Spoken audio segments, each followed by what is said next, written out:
I want to try and immediately offer some clarity over the title of this video. When I say complicated, I don't mean like trying to untangle some sort of teenage drama, I mean it in the terms of a watch complication, which are often ways that prestige brands look to make their watches more desirable, but also inaccessible to those without the means and reliant on them for servicing. But this video will aim to highlight models where they're available on a budget. I've followed a series of rules when collating my choices, the first of which is that every model featured must have a recognizable complication that is not standard issue on a timepiece.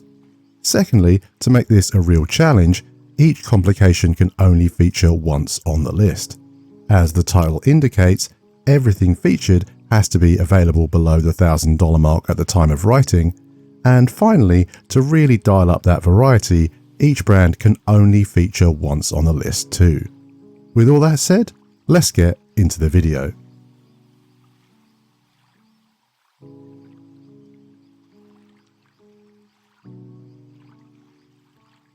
As far as I'm aware, the MTP-M305 is no longer in production, but there are plenty of pieces still in circulation which are new old stock and being sold below recommended retail price in a lot of cases. While Casio aren't known for their analog pieces, that makes this a really affordable point of entry for a watch with a moon phase complication.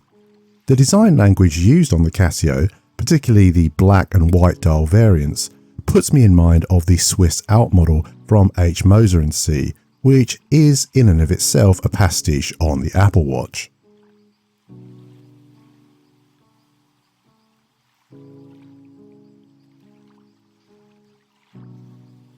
A tourbillon is essentially the ultimate expression of horological brands showing off what they can do.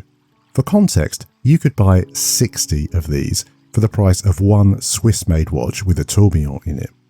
Now, it is true that a Chinese equivalent is going to use less premium materials, have less precision engineering, and less impressive finishing to it, but they are still functional tourbillons. The irony is that actually, in a wristwatch, the complication itself doesn't really do much. They are actually designed to compensate for the effects of gravity in pocket watches.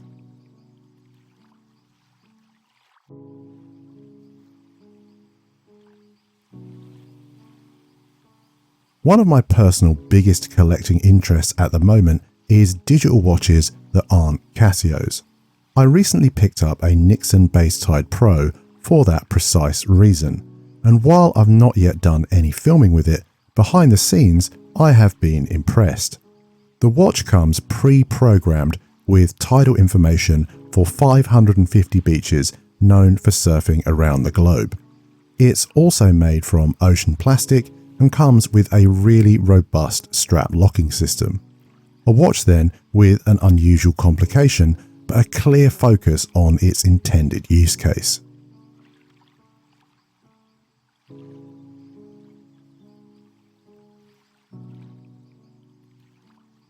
I'm a big fan of the futuristic aesthetic of Boldr models and their use of titanium.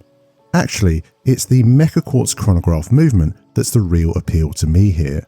While you can get a Seagull-powered chronograph easily under budget, it's worth bearing in mind that mechanical and automatic complications are not going to be cheap to service or repair.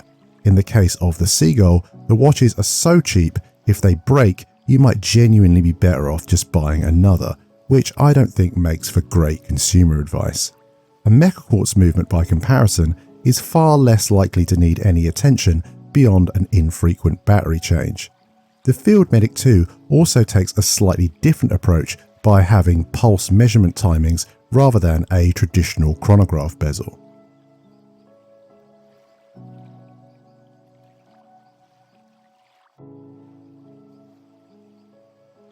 I wasn't sure about featuring smartwatches on the list, as suddenly what counts as a complication becomes very murky as they are just so capable compared to a mechanical or even digital piece.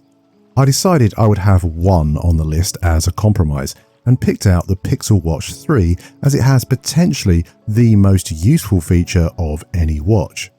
Like other smartwatches, it can monitor your vitals.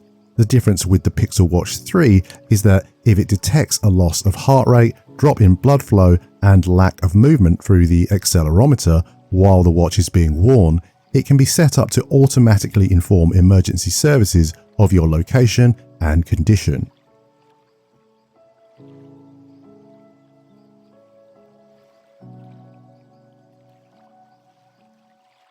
The acronym GMT stands for the time zone of Greenwich Mean Time. It's an indication that this watch is designed for travel.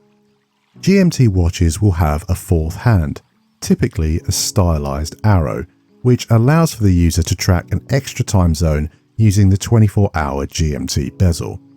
I've had a fair few GMT watches in my collection at this point, and the Martin SN10129 is by far and away the best value for money.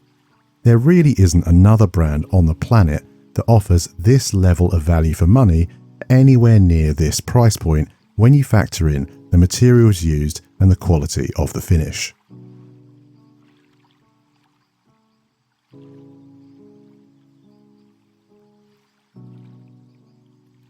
There is a pretty strong argument to be made that small seconds subdials are pretty pointless as far as a complication goes in terms of their usefulness. It's worth bearing in mind though that complications are often just brands' opportunities to show off what they can produce, and they aren't always designed with function over form in mind. With that perspective, the small seconds version of the Tsuyosa makes a lot more sense, because just look at it. That textured dial framing the smooth sweep of the small seconds dial within is just a chef's kiss in my book.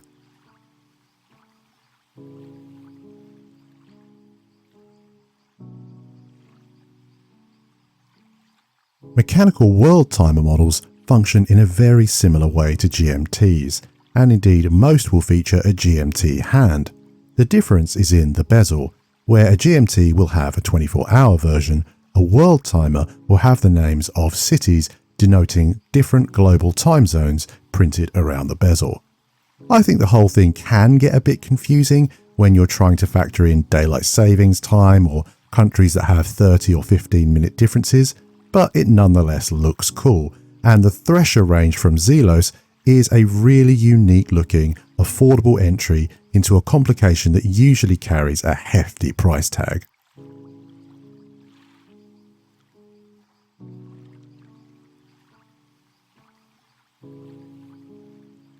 If you want a watch that tells the time in an unconventional way, Xeric are the brand to look first to if you're on a reasonable budget. The Retrograde automatic is currently on pre-order for a $400 discount before its official release, so at the moment at least, it comes in under the $1,000 price point for the video. A Retrograde complication tells the time with hands that sweep in one direction, but then snap back to the beginning when they reach the end of their track. In essence, they look a lot like analog speedometers.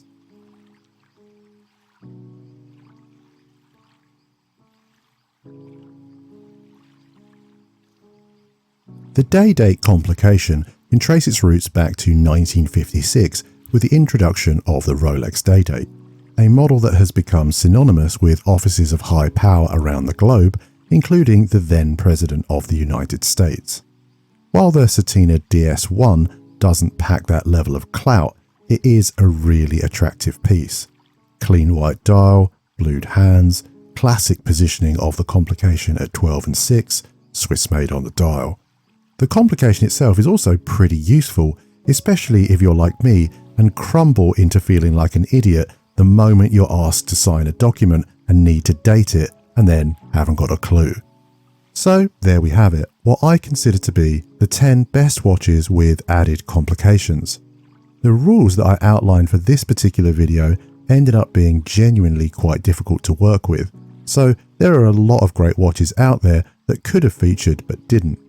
I'd love to discuss your thoughts on my list in the comments section below, particularly if you've experience with models you think could or indeed should have featured, or if you can highlight other interesting complications that I've overlooked. Let's discuss in the comments. As a final aside, I would just reiterate that earlier word of caution towards watches with complications, particularly vintage mechanical movements. They can be harder and more expensive to get serviced and repaired, so I'd factor that in when making a purchase decision. As ever, thank you for your time. If you've enjoyed what you've seen or found it informative, consider dropping the video a like and subscribing for more content like this in future.